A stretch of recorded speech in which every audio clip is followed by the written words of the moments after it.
tuna hian Binance application kha dollar lei dan kha kanon tilang dona US dollar kha Binance application hangan lei don ni khabi alai dan te kha kanon tilang don ni masabera Binance application kan lu tanga chuan P2P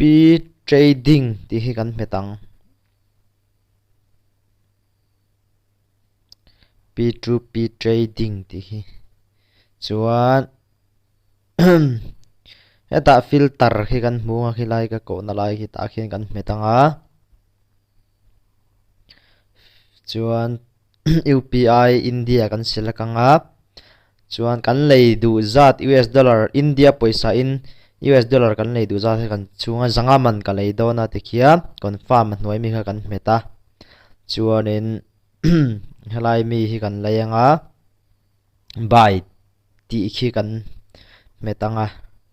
chuan buy fiat ta khingan da turania ke hilai khian tan kan danga ta hen zanga ha kan chu don ni zanga man kha kan lei dona chuan khi helai hi US dollar chuan zanga man chu dollar nga le poisa somriat panga ania chu kan lei don buy ti anhoi mi kha kan metanga chat next kan metanga transfer the fund okay chuan chat helai kan hmu khi achung lama chat ti kan hmu khi ta khian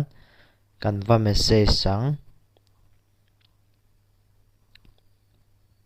hi sir message sa chuan ta khianin mai mi kha kan meta ta khianin kan du na bera khan poisa ha kan va thon photanga GPay ya anhoi bera khian ke chu ka thon do na GPay UPI a khian mo ka GPay a ka valu tanga chon khimi a ming e in da dan khi UPI a khan ka va UPI tang han ka va thon do na wangin ka va chuanga ti khianin poisa zanga ha ka va thonanga zanga ha ka va thon photanga dian poisa don thu lo soya chuan ta khian make payment ki kan metanga poisa kan va thon na UPI khoya ber khian nge kan thon khami kan thon na ber kha ta khian kan tikanga ta khian kan metanga kai chuan hnuai ber UPI khian ka va thona GPay UPI khan mo chu ka han ta khian kan lu tanga hnuai bera khian tikhian alo langa hnuaya a engami transfer ti khi kan meta tikhian alo lang don ta ni hen ama lama khan ti fel tur kha om ve a kha kan lo ngak lokanga chuan tikhanin 5 point dollar nga le paisa somriat panga chu tikhan kan leita a